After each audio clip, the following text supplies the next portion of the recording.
and we're excited. We are excited to see you today.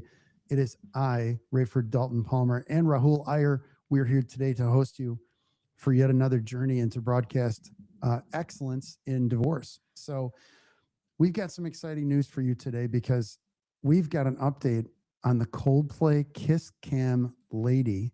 And we're going to bring this right up front. We're not going to tease and please at the end of the show. We're going to do it right up front for you people that have short attention spans. So you'll be able to get this.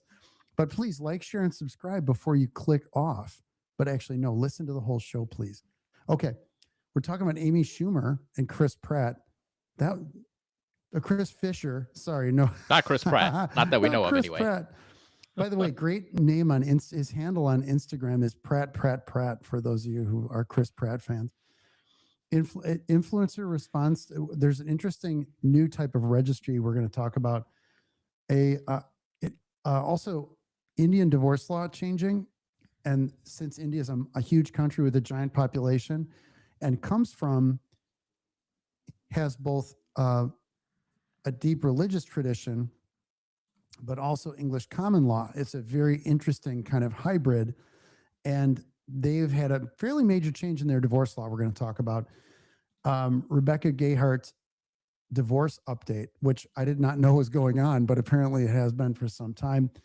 Some holiday divorce advice from your favorite elves at the I Just Want This Done Divorce podcast.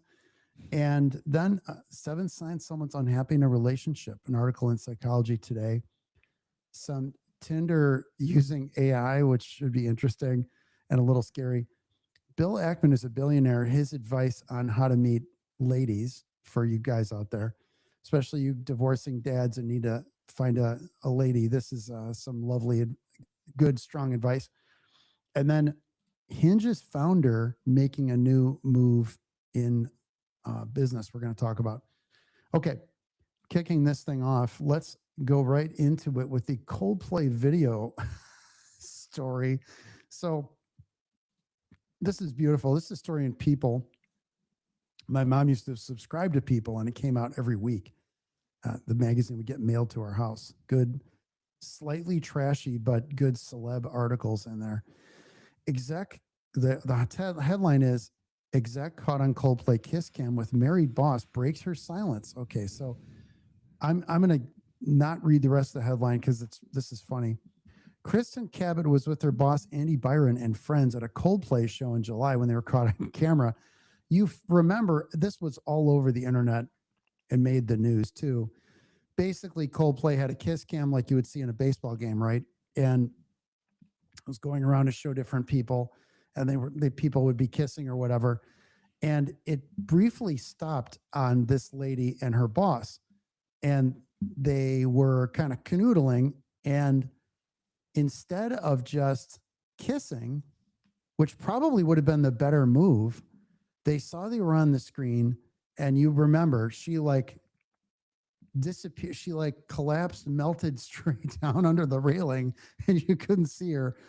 And the guy looked sort of startled. So that got Coldplay's attention, and the lead singer, what's his name, Rahul? What is his lead? Remember that dude? Yeah, he was of course. married to Gwyneth Paltrow, right? What is his name? Martin. Chris Martin. Yes. Yes. Thank you. Yes.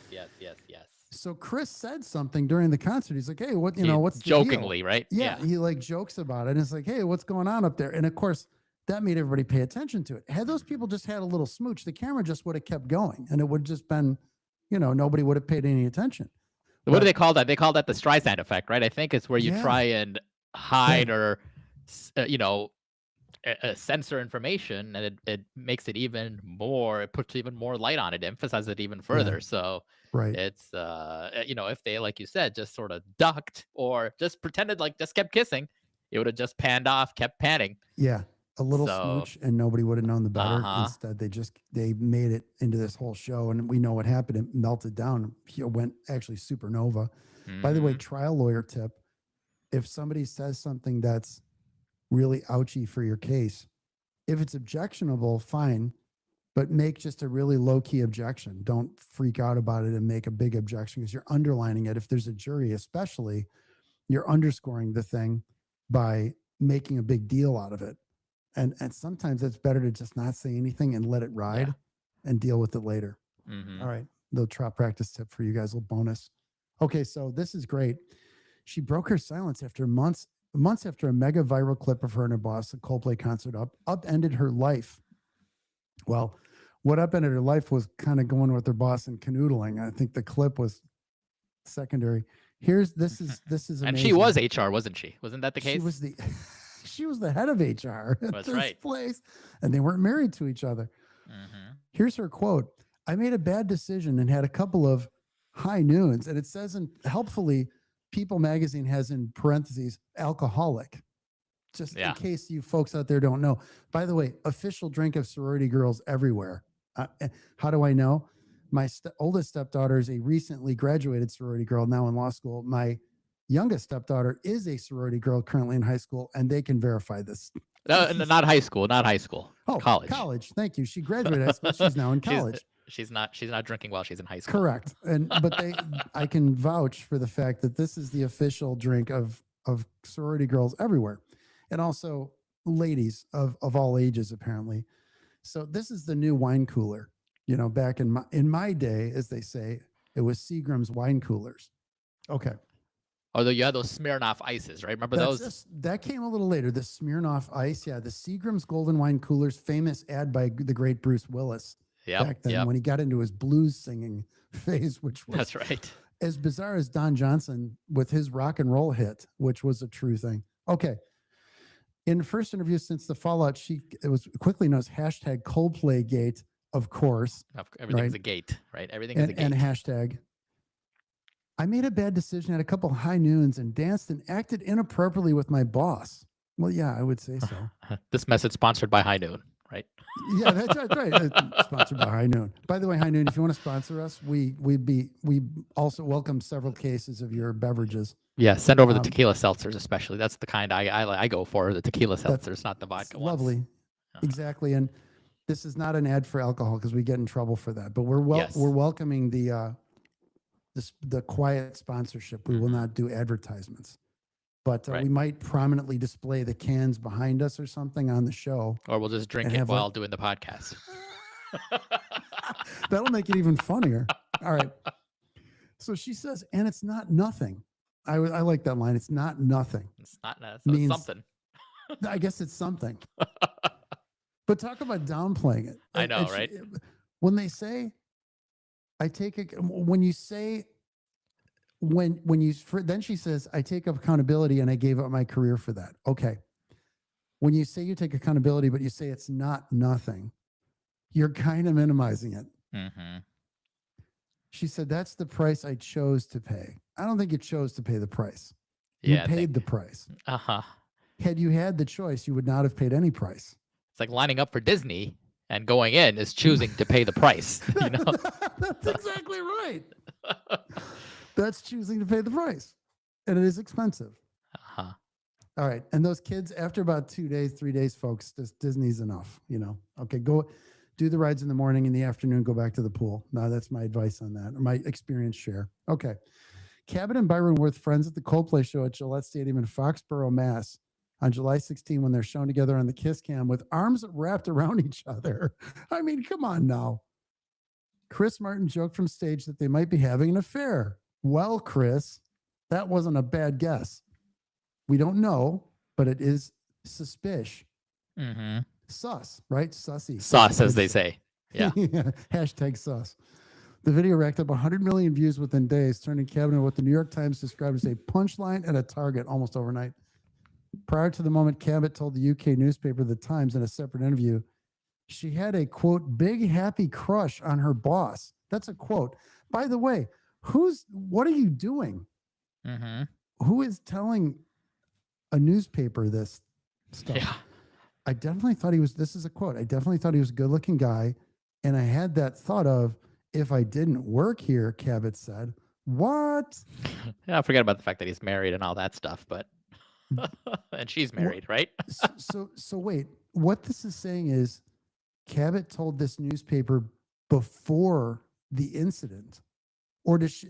It's not clear that they mean she told the newspaper before the incident, or Mhm. that before the incident she had a crush on him. Right. I think that's what it is, right? Because otherwise it would I, be yeah, right. Like, well, because this company was unknown right.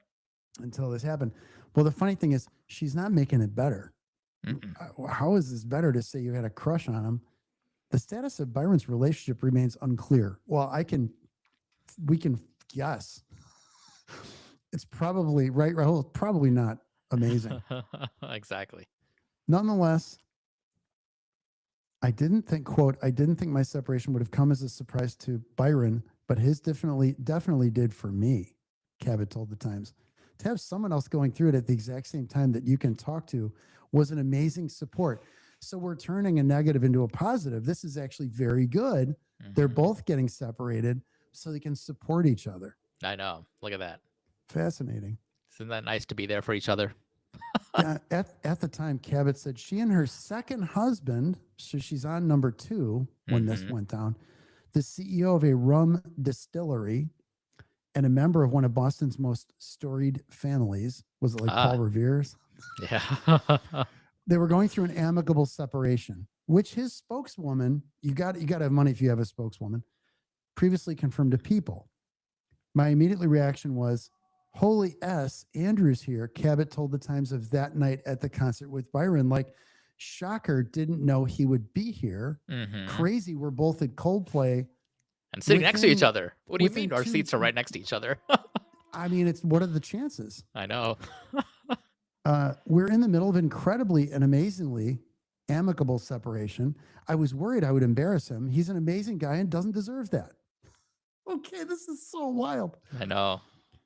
I love that she claims that she was Owns it. surprised Yeah. the dude was at the concert. That's Mhm. phenomenal. And she's She owning added- it now. Right. Here we go. Wait, here it gets better. Wait, I didn't know this story was going to be this juicy, ladies and gentlemen. Mhm. She added, quote, then a beat later, and it would have been a beat later because Coldplay's playing. My mind turns to, oh God, Andy's my effing boss. End quote. This is a bad look. Oh, wait, no, this is still the quote. This is a bad look. Boston's not a big town. And while it wasn't an astronomer event or anything, that's the name of their company, Mhm.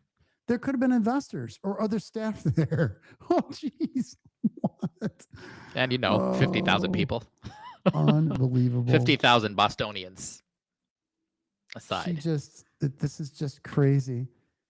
She says she lives with it every day. She recalled being recognized while pumping gas weeks later when a stranger called her disgusting and told her, quote, you don't even deserve to breathe the same air that I What? breathe. Oh, that's a little What? much, folks. That's a little extra, as they say. Take it easy. She paid enough of Yeah. a price. Uh-huh. Her children became reluctant to be seen with her in public. Well, yeah, okay. Anyway, she insisted she was not in a sexual relationship with Byron, Astronomer's then CEO, and the concert marked the first and only time they kissed. Okay. Well, there you go. All right, that's that story. So Interesting. anyway, she's not making it better with this tell-all interview. That's for sure. Yeah. Okay, Rahul, tell us about. I'm fascinated by Amy Schumer. She's had a glow up or a shrink down. I'm not sure what we. Yeah, what we yeah. call- Right. you I know. think she's lost like 30 or 50 pounds or something. in short So, order. Right. So, yeah. So this is a U.S. magazine, or not U.S., Us magazine. U.S. It is magazine. in the U.S. It's but in the yeah. U.S. Yeah. Us magazine article. And we read about how Amy Schumer and her husband, Chris Fisher, have split. And so we're just a few days ago, they've been married 7 years. And a source confirms to Us Weekly that their marriage ended on good terms. She initially posted an Instagram that was deleted, and then something to the effect of blah blah blah, and this was her actual words. She's a comedian, right? Blah blah blah. Chris and I have made the difficult decision to end our marriage after 7 years. She said, we love each other very much and will continue to focus on raising our son. We would appreciate people respecting our privacy at this time. So Which anyway, is not yeah, just- inherently yeah. exciting, mhm. but the internet has done its thing. No, well, right, exactly. And so it's like, again, it's the Streisand effect, right? So essentially they're saying, their separation has been months in the making because they've been figuring out how it will look, particularly for their 6-year-old son, Gene. They already, I guess, sold their Brooklyn townhouse for $11 million back in November. Damn. And yeah, their goal was to make the transition, according to this article, as smooth as possible, not to disturb their son's day to day, which is really good, right? Good. So That's the way it should be. they said she even cracks jokes about their separation, and it might be the first time she's cracked jokes, I would think, but I don't know. Wait. I'm just kidding. She's a comedian. They That was say, good. and they say the source explains to Us Weekly that the pair's marriage simply lost its spark, which led them to go separate ways. And and the best line was that one you told me about. Oh, when you were yeah, doing yeah. our show prep. Yeah, right. What was that? We were joking around. It's like, Amy Schumer and Chris Fisher have announced that they're getting a divorce. The decision came when Fisher realized he was married to Amy Schumer. So I mean, in the style of Saturday Night Live, right? Yeah, so exactly, throw back to the old Norm Macdonald style of joke telling. Yeah, well, we love But, Norm on the show. We're big Norm uh-huh. Macdonald fans. Rest in peace, Norm. We So- love you. That So was a big anyway, loss to the world. but- exactly, Yeah, but exactly. Amy, So Amy Schumer, I mean, it was like she one funny movie, and then I don't think she's that was a good funny. movie. I can't remember the was. movie now, but I saw her live here in Bridesmaids, right? Illinois. I don't know. Bridesmaids? I can't think of the name now. It had John Cena in it. John Cena. Yeah. I don't have that in the audio bed here. when I can play Right. John Cena. Yeah. All right. So All right. so they have a prenup. Well, I believe, and so I read somewhere they did. So we'll keep abreast on the situation. Given that she's a comedian, we've got to take some joking Yes. shots at the situation. So that's right. That's right. We want prenup. All right. So moving on. Okay, this is an interesting story. So we've got a story in Entertainment Weekly, which I guess is now 24/7 because it's on the internet. But no, wait, I got the wrong story. Wait a sec. I'll find this thing. But I apologize. Okay, this is here it is. Oh yeah, I got it. Okay, influencer response to criticism. All right, so what's funny is now we have news based on social media. So now it's now newsworthy when people just like post videos and tweets and they blow up. And it's like these aren't necessarily newsworthy people, but the reaction to stuff has become news. And maybe that's how desperate the press is to fill a 24-hour news cycle. But anyway, a TikTok video on July 28th. This story is actually from the summer, but on our never-ending quest for interesting material, we found this one. It's funny. So this influencer, now I don't know how many followers she has, but she's a TikToker. She uploaded a video in the summer in response to, so she posted a divorce registry apparently for her family and friends, and like buy me stuff because I'm getting divorced, basically. Get an online gift list, included this story from People, included a range of items such as wall art, bed linens, and a dining table that cost over $3,000. Hey, I need new things. Or $3 large if you're in the mob, I large. guess. Yeah, what do they large. call it? Is a grip $1,000? A grip in the mob world? I don't know. No, I'd have to look that one up. Okay. Anyway, it included a range of household items. Murray 43, a content creator. Okay, she has 450,000 TikTok followers. That's a lot more than me. So she's doing something right on social media. She didn't expect to receive several rude messages about her decision to create the registry. Here's what she said. I do want to, this is a quote. I do want to just be clear. The existence of the divorce registry does not mean that you have to give to the divorce registry. She said in her TikTok video, there is zero expectation. Thanks for clearing that up. Yeah, I think thanks. people I think people just thought you were bold to be putting out. You don't need to get me anything, but if you were so, don't get anything from me. But in case you did, here are some ideas. Right. It was, quote, it was set up because over the course of 3 months after the split, I had so many people asking how they could support and if they could replace things that I lost in the divorce. Press X to doubt, as they say in video games. Oh, yeah. Exactly. So many people were asking how they could How can buy me we- stuff. How can we replace what you've lost? I think when they said support, they meant, can we buy you a coffee and commiserate? Yeah. How about a With the- meal? Let's yeah. go out, grab a And drink. we go back to harken back to that story you told about a few shows ago where they tell you the things not to tell people when they're getting divorced. Oh yeah, exactly. Can I buy you know. something for Yeah. your new house? One of the things you don't tell them is, can I buy you stuff for your new pad? Yeah. Yeah. Exactly. So, give 3 credit. bands. Is that bands? Is that what you were referring to? I think bands is the 1,000, isn't it? Going back to A that, I band, just a kind of band. Oh, you may be right. Yeah. Yeah. yeah, Because it as they has the say. paper band around it. Uh-huh. But I think a grip is a money reference too. Okay. Chime in, viewers. We need your help on this. By the way, like, share, and subscribe. I just want this done.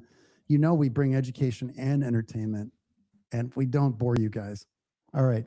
Mhm. So, by the way, we were supposed to have an interview of Diana Romanov, a divorce lawyer, on this show. Unfortunately, we had all kinds of audio issues yesterday. We couldn't stream yesterday. So, we're sorry about the delay in the stream. This will be published at the normal time, which is about a week from today. But we don't have Diana Romanoff. She's going to be moved to January. Blaine Anderson, Dating by Blaine, famous matchmaker, is going to be on the show January 15th. And that's the stream date. And then the show will be published the week after. So that's going to be very exciting. She's blowing up all over the internet. We're super excited to talk to her. And she's a real level headed dating coach. And she doesn't slam men, which my sons know. Actually, my young son, well, they're not that young anymore, but they're in their 20s. They appreciate her because she's got a very positive attitude and she's giving practical advice beyond be taller and be rich.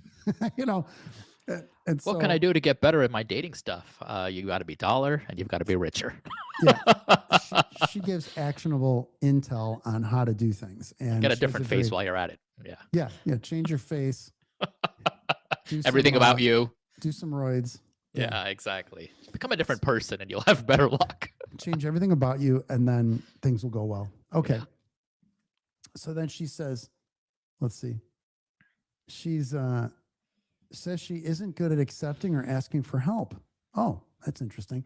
But was discovering she needed a variety of things as time passed. Don't we all? I mean, we all need a variety of things as time passes. I could use some things.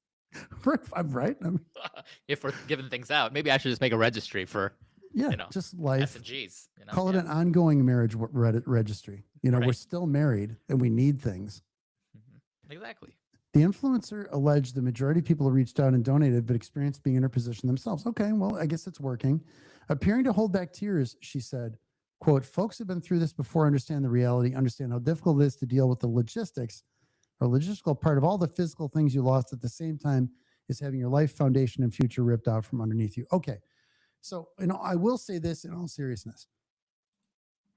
Divorce can be a life-shattering event and life-altering event, and you will lose stuff in the process. So you're dividing things. Somebody's going to get the silverware. Yep. Somebody's going to get other stuff.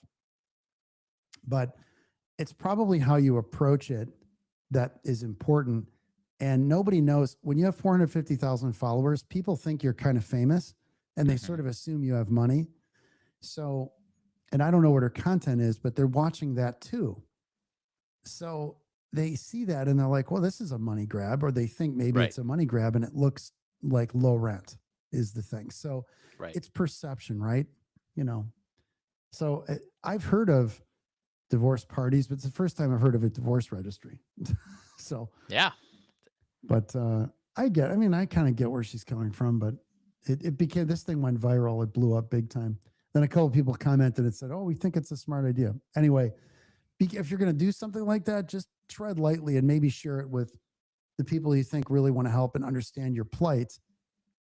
People, especially in social media, they don't know whether you have 2 nickels to your name or $1 million. And, you can make your life look really rich and not have a lot of money online. So, all right. Anyway, tell us about this. There's switching a little bit to some legal news. There's a development in divorce law in India, and it plays into these. What's interesting is it seems like there's a push in the United States towards fault divorce or making divorce a little harder in some states, right? That's right. There's sort of this conservative movement, but what's going on in India? Yeah, so this is an Economic Times article that says the Delhi High Court, Delhi is the capital of India, has delivered a significant ruling for couples seeking divorce. I guess now it says courts can waive the mandatory 1-year separation period for what they call mutual consent divorces, which would be akin to sort of an uncontested divorce here, where two people are ready to get divorced, they want to get divorced, and I think prior to this they required a 1 year separation that was mandatory and not waivable. But I guess now they say this can be waived, and the court doesn't want to mechanically delay these separations, and that they will respect the autonomy of consenting adults, and they won't force couples into a year of an extra unhappy marriage should they not want it. Previously, I guess they had this quote unquote cooling off period for 6 months that you know that couples would have to go through after they've alleged that the marriage has broken down beyond repair, it sounds like. But Yeah. I guess that, including this 1 year delay, is no longer going to be enforced because they say if two consenting adults want to move on, who are we to get in the way? Let them move on and let them go on to a different relationship. No need to keep them here if they're ready to go. And so Right. I think that's the trend in the more, I guess, Western Yep. tradition of no fault. They don't have no fault divorce yet in India, but I think this is sort of little stepping stones perhaps towards that. Yeah, and we've seen this trend happen in our state quite a while ago. We used to have a 2 year waiting period, and you could waive Right. it. And And even now you have a 6 month, right? we have a 6 month, yeah, and it's so that we've seen that trend, and that happened across the United States. The idea of making these barriers to divorce, dropping them if people were consenting, adults are consenting to the divorce. That is a trend we've seen here. So because India is interesting because it has a Hindu religious tradition, Right. among other religions, of course. It Mhm. combined with an English common law tradition after the English colonized India, right? And they're still Mhm. running, aren't they? They're still running common law Oh yeah, in India, which is a similar court structure to what happens in England. correct. Yep. And the United States. Yeah, exactly right. We share Uh-huh. that same tradition. So Mhm. what's interesting is I've actually sold several copies of my book in India. I can tell from the sales. Oh, interesting. And the concepts apply in any common law country. I've sold them in Australia, New Zealand, Canada, UK.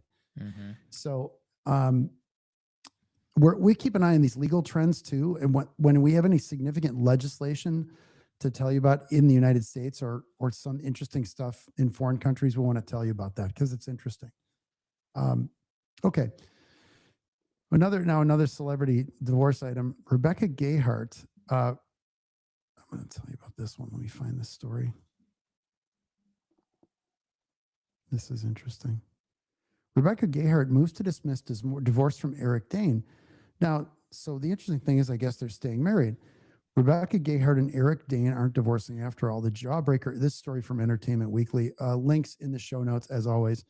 Jawbreaker actress 53 filed a request to dismiss her divorce filing from the Grey's Anatomy actor, Eric Dane, age 52, on Thursday. This article published a while back. So Thursday is not this past Thursday. But she dismissed this case with prejudice. And what's interesting is we didn't pick this up when it happened, but I found it. I thought it was interesting. They met in 2003, married a year later in Vegas. We talk about the destination That's weddings. right. Yep. They have 2 daughters. Gayheart filed for divorce in 2018, 7 years ago. I don't know how this case was pending all this time. It cited irreconcilable differences. She made a statement to people at the time that they thought it was the best decision in their family. And then it gave kind of the typical statements celebrities give. The court warned the couple in 2019 that the judge might dismiss the case for delay in prosecution for lack of documentation. One wonders. So this is an interesting teaching point. Rahul, tell the folks about dismissal for want of prosecution. That essentially is a fancy legal way of saying that no one's doing anything on your case, and I'm not going to let it sit around, and so we're going to dismiss it. Yep. That's what want of prosecution means.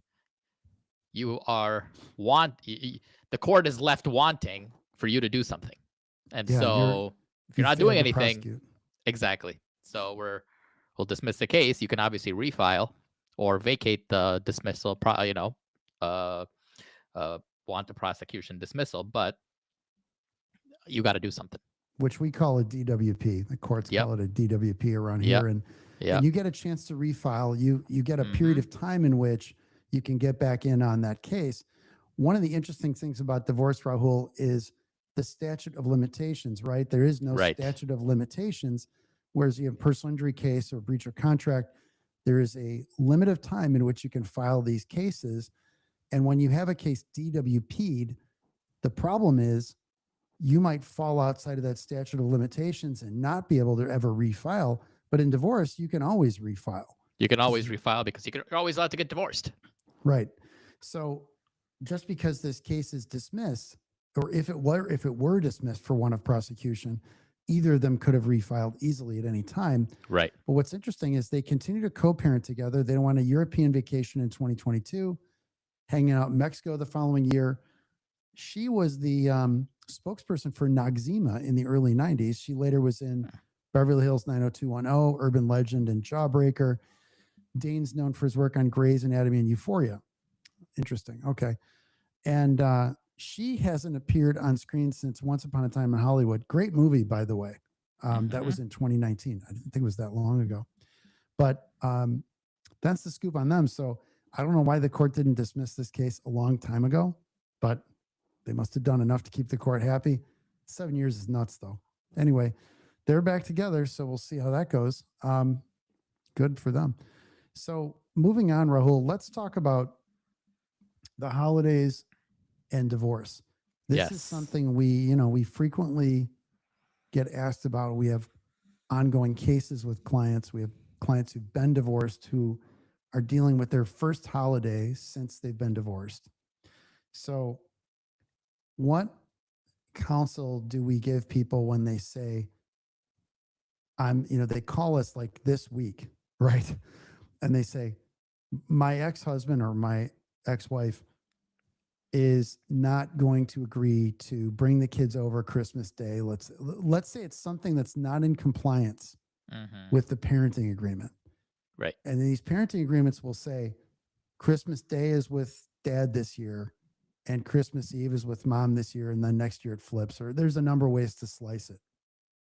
But doesn't matter the details. But what matters is somebody says, I'm taking them to grandma's house that day. You can't have them. What do people do? Well, first of all, give us some perspective on how the courts look at this in our area. We're in Chicagoland area. These like late breaking custody or visitation things. And then talk about, the next step is, well, let's talk about that first. How do the courts view this? These things? The courts view, courts are of the mindset that, everybody knows when the holidays are. And if you have an existing agreement that says how holidays will be split, or an existing order that says how holidays will be divided between the two parties, the courts expect the people to follow it. Right. Now, you can't unilaterally make these kinds of decisions, taking away time, etc. Now, that being said, if time is taken away, the first, courts don't look at that favorably. You obviously are going to risk getting, penalized, sanctioned by the court in some capacity in the future. Now, that being said, I don't know that it's necessarily considered an emergency that requires a court to act immediately. It's really not an emergency. Emergency is, when you're risking like life and limb, really. I mean, if someone is going to flee the country, that would be an emergency. Not giving you a child on your parenting time is not an emergency. It's an emergency to you. Right. It's an emergency to you, but it's not a legal emergency. It's very upsetting. Right. It's an emergency. It's an urgent matter. And it's completely abhorrent that, someone is going to keep a child away from a parent, right, whether or not it's, because they have a bona fide reason they think. It's still a violation, which could be considered, abuse of parenting time, interference with, parenting rights, etc. But it's one of those where you have to deal with it after the fact. You'll send out an email to the attorney saying, hey, you know what? It's his time. Please give him the child according to the order that we have in place. That's about all you can do, frankly. Right. The courts will say to people, we've been in on these emergencies on one side or the other. A client insists that we file the motion. We tell them it's probably not going to work, but they want to do something. Mhm. We go in on the so-called emergency, and it's December 23rd or Mhm. 22nd. And there's a judge who's now in the appellate court who would famously say, hey guys, what day is Christmas? And they say, December 25th. And she would say, yeah, last time I checked, it's the same day every year. Yeah. You know, Exactly. like you guys know this is coming. You could have worked this out 2 months ago or a month ago. Don't, this isn't an emergency because this isn't a surprise. Mhm. And you might say, well, the other person being a jerk at the last minute is a surprise because I thought I could rely on the agreement. Right. But I think her point is you really should iron these questions out a month ahead of time and Yeah. try to figure out what they're going to do. Mhm. That may not always be the case. What I will say is what goes around comes around, Mhm. and the court won't be happy about somebody disobeying the parenting Right. schedule, and they might just order compensatory time in some fashion. Mhm. Um, Right. and you're losing the meta case if you do a jerky move like that. And I talk about the meta case in my book. I Yep. just want this done. Mhm. Exactly. Rahul, what can people So do? What should people do step by step when they first want to figure out what the plan is and approach it politely, but they want to get a commitment from their ex-spouse about what's going to happen for the holidays? And then what happens what should they do if the person says, I'm not going to follow the schedule? You give a quick like bullet points. And I would start with ask nicely, in an Mhm. email, in Yep. writing. But Yep. then what That's would you right. do? What would you recommend? A client calls and they tell you this problem is developing. Mhm. Short of court, which you've already talked about, what should people do to address it? People should, after you ask nicely, it doesn't happen, then you really should speak to your attorney, who Yeah. will reach out to the other attorney now, preferably around, if you're talking about Christmas or this part of the holiday season, not Thanksgiving, then you want to reach out around that Thanksgiving, right before Thanksgiving, regarding Christmas, Right. so that there's enough bandwidth there to get that resolved. By the time attorneys go back and forth, things happen. Irrespective of how fast your attorney might be, you still need to rely on the other side to respond. Their communication, there's a lot of people taking time off during this time of the year, so you really have to have a giant cushion of time to address these things and bring these things. So you write a letter or an email, by, if it doesn't work between the two of you, the attorneys have to address it. And if it still doesn't work, then you only have one choice. You have to go to court. Right. But that's why you want to build this out long enough where there is enough time for you to actually address this in court in a normal, non-emergency fashion.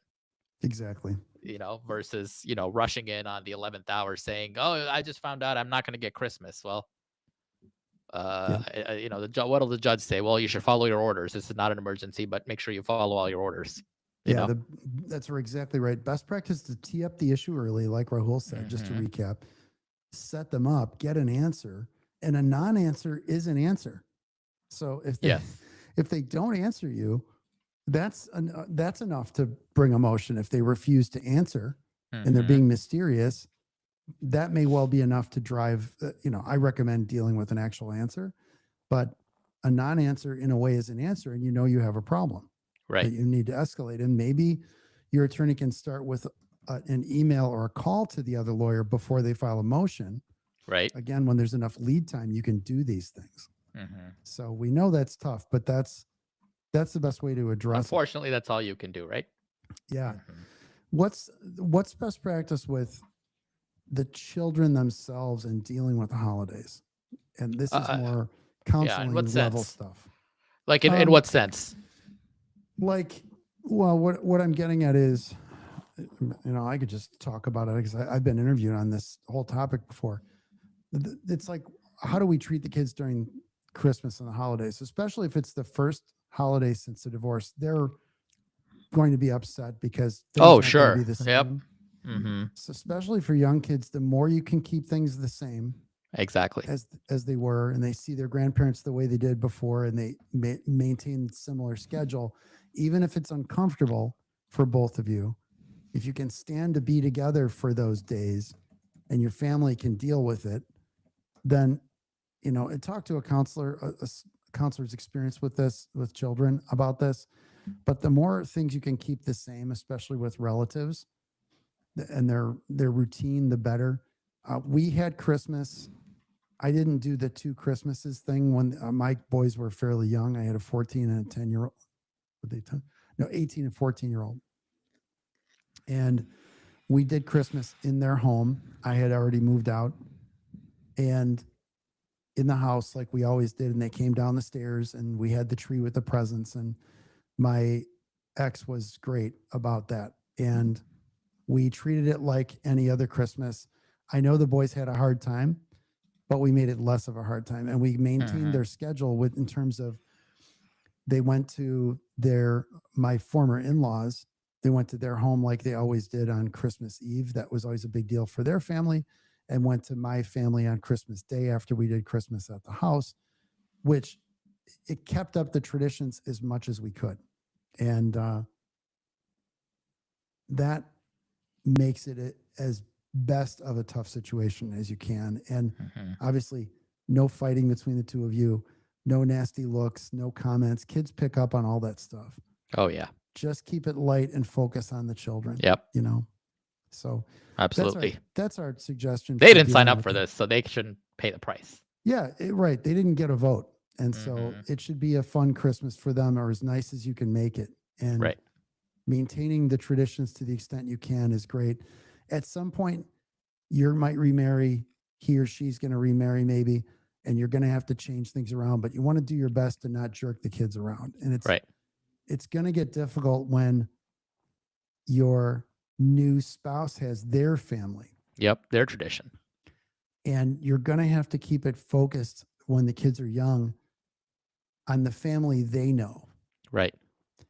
The both sides of their family, their grandparents, and dragging them to your new spouse's family thing. If it is interrupting or getting in the way of what they believe is their family, that's going to be a problem. So be very careful about that. And you don't want your kids remembering Christmas as a time where they just sat in a car and drove around for the whole week. You want them to remember the things that they did at house. They're the memories there, instead of saying, I was shuttled from place to place to place. I couldn't even breathe. I'm exhausted. Yeah, they're going to your new wife's family's thing. Then they're going to your parents' place, your ex-wife's parents' place, and then like 2 more Christmases at your place and her place. It's like out of control. So you have to try to redo it. Like, I mean, I'm divorced and remarried. We both have kids. I'm not going to my wife's family Christmas Eve thing. I'm going to my core family's Christmas Eve thing with my sons. And my stepdaughters are going with my wife to their place. And it's not always perfect. Some years I have gone to that Christmas Eve thing without my sons, because Christmas Day's, the one good thing is Christmas Day is a bigger deal for us. But you try to make it the best you can and keep things stable for your kids. Okay, let's move on to something a little more interesting. Not more interesting, sorry. This is an interesting story, and we are trying to keep lighter. A little lighter, but this one is actually 7 signs someone's unhappy in a relationship. So we're here to help you stay married, because a good marriage is better than a good divorce any day of the week, which we've said many times. And this story by Alice Boyce, PhD in psychology today, link in the notes.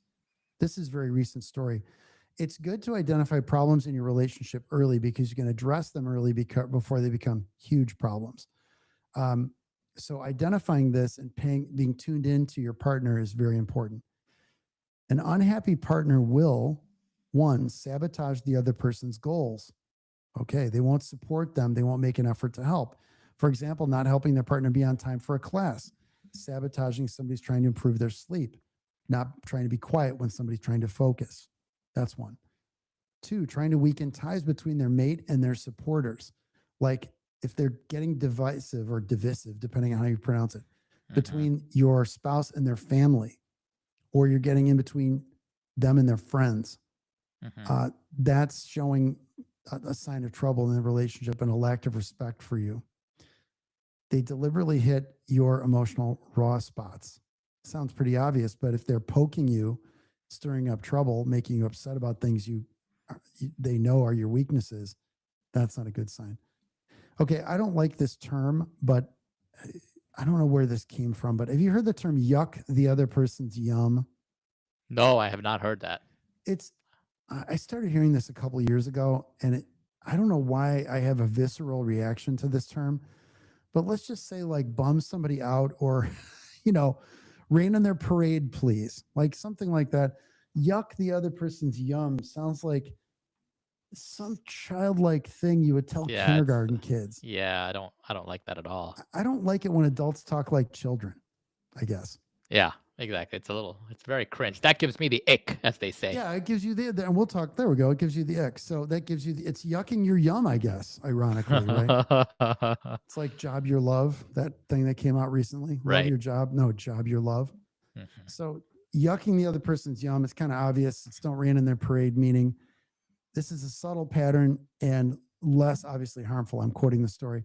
Instead of mocking them for who they are, an unhappy partner might mock a TV show or a sport that they like.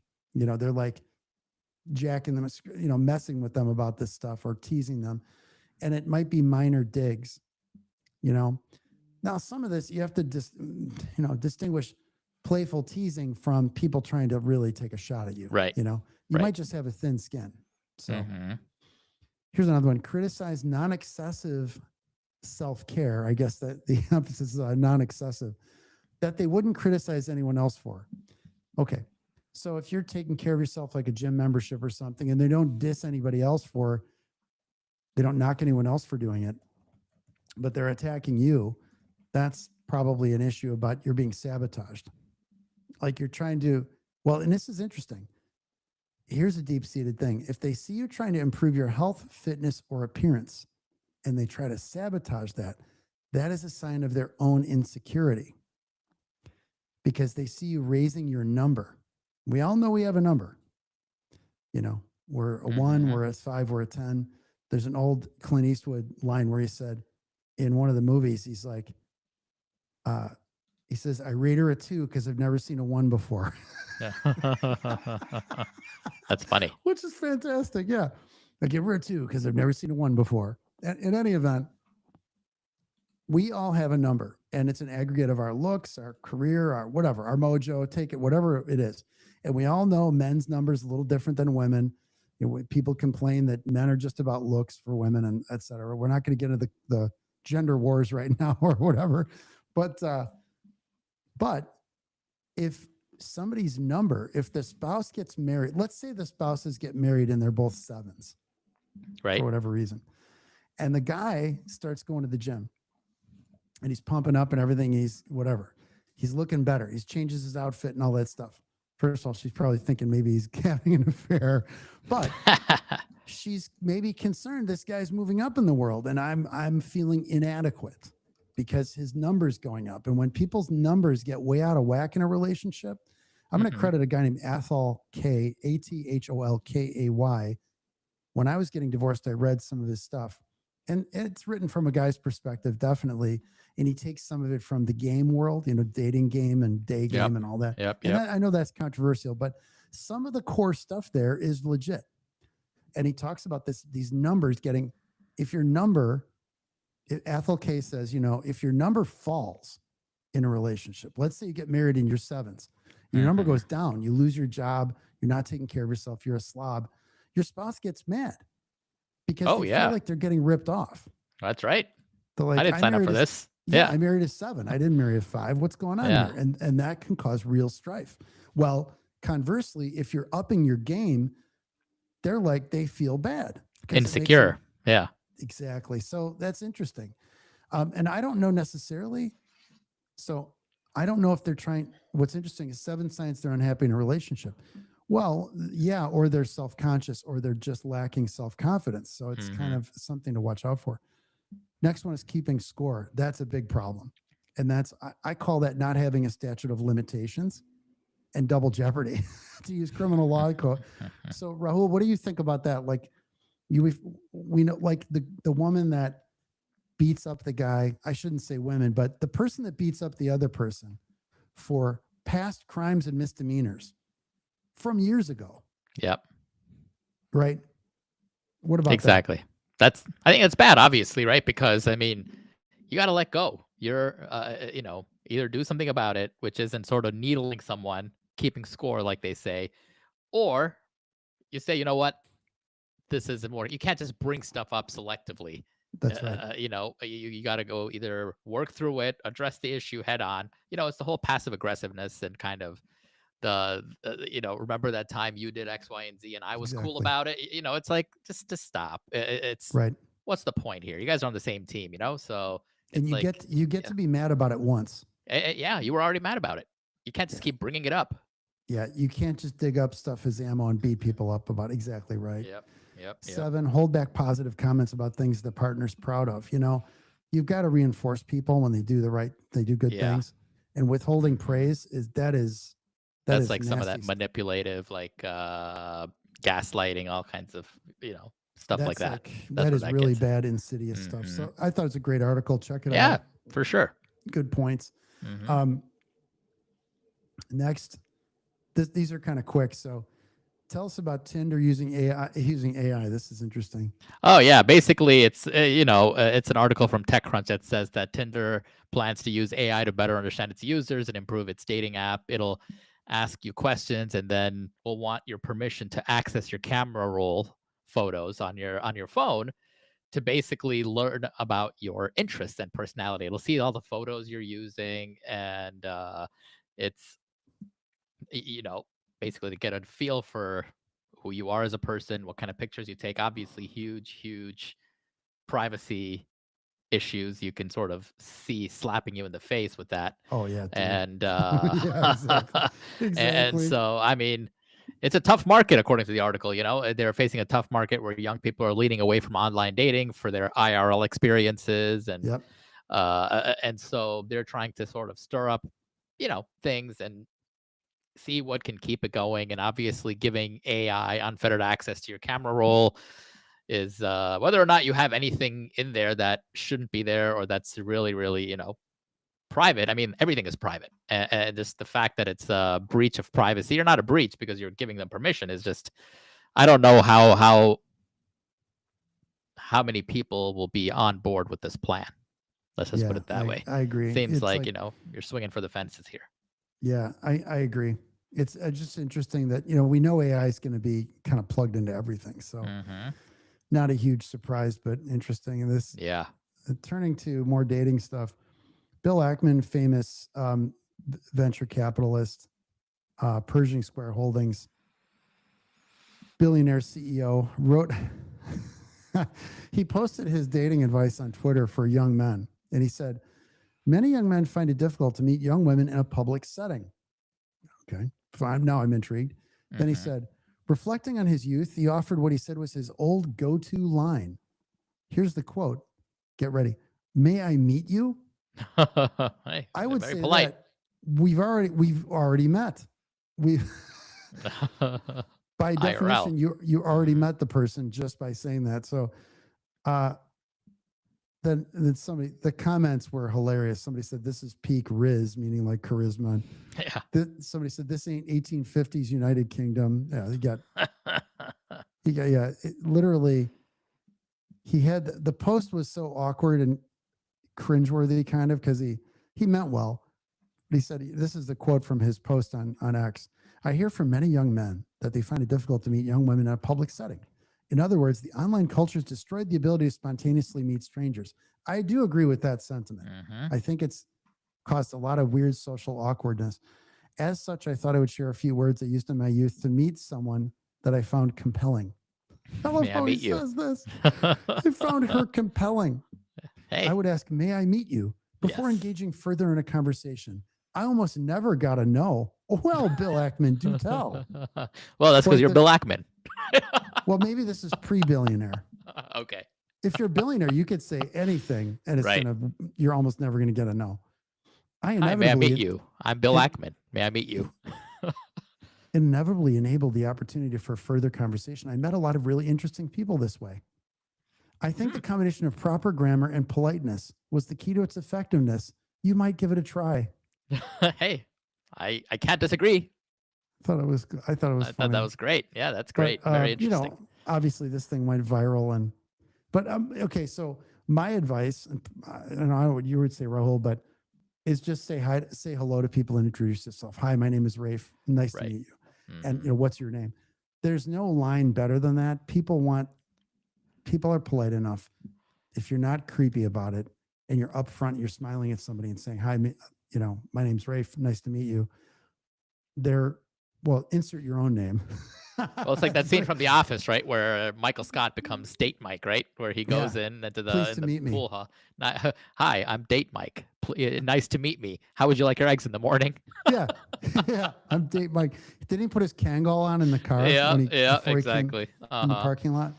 Yeah, that Had was his hat on amazing. backwards. Yeah.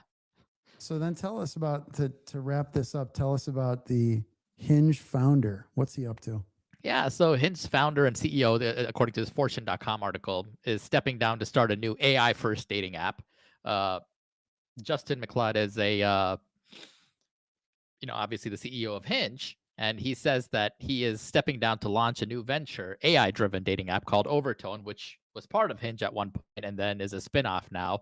And it aims to use AI and voice tools to facilitate more meaningful connections, uh, and will operate independently while maintaining ties to Match Group, which is sort of the conglomerate, for lack of a better word, that holds Yeah. all these various dating apps. So Okay. again, same thing, decline in user engagement. They're trying to look for AI. Everything has to have a splash of AI these days. So, Right. how can we make it exciting and make it seem different while kind of giving the same sort of a feel? How do we get more eyeballs on these products? So I think they're all trying different things. So we'll see. Nobody knows really what Overtone's going to be about. It hasn't been released yet, but we'll let you know when we find Yeah, we'll out. keep you advised. But Yep. so Rahul, how can people find you online? You can find me on LinkedIn and at Instagram at Chicago Divorce. Awesome. And I'm at Rayford Palmer. You can see on the screen, we've got our handles, and the firm's at STG Divorce Law in Chicago and the suburbs. We're at stglawfirm.com. That's stglawfirm.com. I'm on X, Instagram, LinkedIn, Facebook. We have a private Facebook group, the Illinois Divorce Support Network, with 4,000 followers and growing. We are excited to have people join every day, no charge to join. And it is anonymous to post. And our firm serves all of Chicagoland. We help smart, successful people get divorced better in Chicagoland. We've been at it for over 30 years. We've served somewhere around 10,000 satisfied clients. And we can help you too with your divorce. So let us know. We're happy to talk. We also provide divorce coaching services if you're not in Illinois. We can also provide referrals to qualified divorce lawyers across the United States and in Canada. So let us know. We're happy to help.